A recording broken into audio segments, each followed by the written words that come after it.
Candy Dispenser. This is Harold Osmer, West Hills Wood. Be sure to like and subscribe, and I'll show you step by step how to make that candy dispenser. It's actually pretty cool and fairly simple. Start off with a piece of oak wood.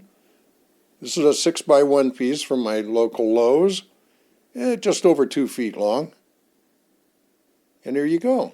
Now, since it's 5.5 inches in width already, you just make a 5.5 inch square, then cut another piece off and make it 4.5 inches square. So now you've got 2 squares and a remaining piece. Then you rotate the remaining piece and you cut off a strip, add 1.25 inches.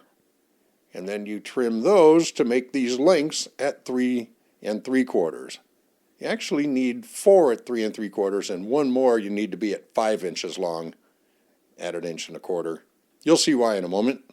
So then we have all these pieces. You also need a piece 1.25 inches at 10 inches long. And that's all from the one piece of lumber. It's what it looks like when it's all trimmed down. And basically, here's how it goes together. I messed up a little bit here. That center piece that doesn't have a top on it there, that piece should be longer.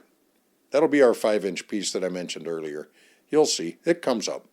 But this is how it all goes together. And you get a mason jar, by the way. You got to have a jar of some sort. Hey, be sure to take your big pieces and round off the edges. Now's the time to do it. Once this thing's put together, it's not going to be handy enough. You won't be able to get to it. So do it now. Simple round over. And look at that. It's already shaping up. You can see the big piece goes on the bottom and the big square goes on the top. Well, now we need a hole for the mason jar. And this is how we do that. Ooh, a little bit of friction there, buddy. I think you get a nicer edge on it when you flip the piece over. I think that's the best way to do that. Then I got a little grinder bit here. This is our 10-inch long piece. That's a 3/4 inch hole in there. And now we're just forming the slide, let's call it, that will accommodate the candy.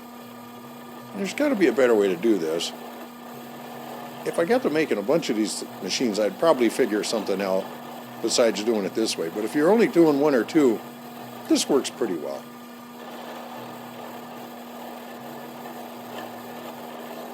And you're going to have to sand that, by the way, smooth it off. I'm sure you got that part figured out.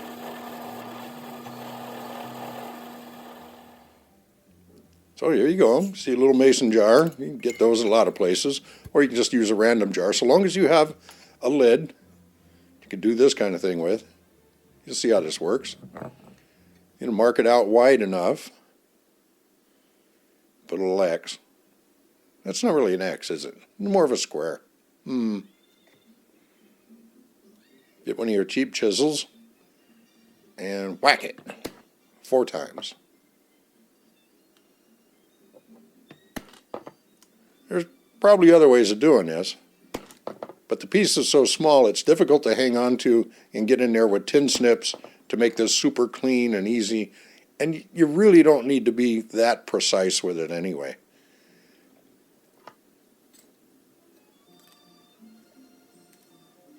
So once you get this piece off, you're going to have these sharp edges on the bottom. And what I found works easy, since it's very thin metal, is just grab it with some pliers and bend the end up a little bit. And then once the ends are bent up a little bit, then you can lay it down flat and whack it with a hammer and smooth them off. You just don't want any sharp edges down there whacking up your candy things. So there you go. Nice hole. Again, you don't need to be too precise, and you can experiment a little bit with the shape if you want. Then comes glue time. Oh, see that long piece there in the middle now? That's our 5-inch piece, and it's rounded off on the edge. I caught myself as I was putting this together and realized, oh man, they're not all the same size. But you can see it now, and there it is. Easy enough deal. Get some clamps on there. It's just glue. There's no nails, no hardware involved here. And just align all the pieces. Stack them together. And they're all the same width.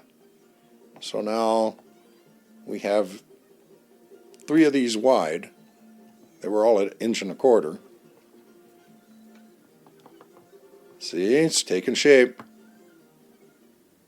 And then here's our slider piece. This is the underside of the slider piece. I'm showing you the 2 holes, and you're going to put a little dowel in there. That just keeps it from sliding all the way out and across to the other side. So you put a couple of screws in there so the piece will slide back and forth, and that's how it holds the lid down. Here's a nice side view. You can see our dowel pins on either end and this rounded over piece right up there. Another view of same thing from the other angle. You can use M&ms or peanut M&ms or make the hole larger and put some Mike and Ike's in there. But whoever you do it for, make sure you put their name on it. This one's for Claire. Thank you, Claire, for spending time in the shop with me this day. Whenever I make something for somebody, yeah, they're in the shop with me. And I like that. And this is how it works. Goes in and out. Sometimes it sticks a little, but, you'll figure it out. And you can always adjust that. And you could use M&ms or whatever you want to use. This one was for M&ms. Claire will use it however she sees fit.